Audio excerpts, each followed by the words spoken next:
গাইছ আজি আমাৰ বইল সাজত কি বনাইছোঁ তাকে আপোনালোককো অকণমান দেখাওঁ। ভাত লৈ লৈছোঁ, এইফালে আলু, ভাতকেৰেলা, ধনিয়া, বিলাহী পিটিকা, এইফালে ভাততে ভেন্দি বইল কৰি দিছিলোঁ, লগত তিয়ঁহ কেইডোখৰমান লৈ লৈছোঁ, এইফালে মগুৰ দাইল, গাজৰ, বিলাহী, ধনিয়া, আলু দি বনোৱা মগুৰ দাইল। এতিয়া খাওঁ আৰু ভাতটো।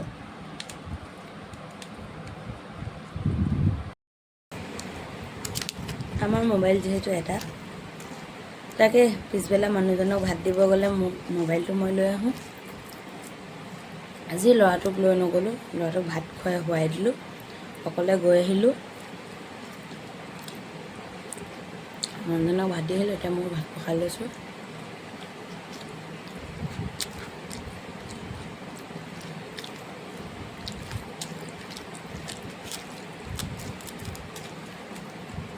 বইল খাই ভালেই লাগিছে বাৰু, বেয়া লগা নাই।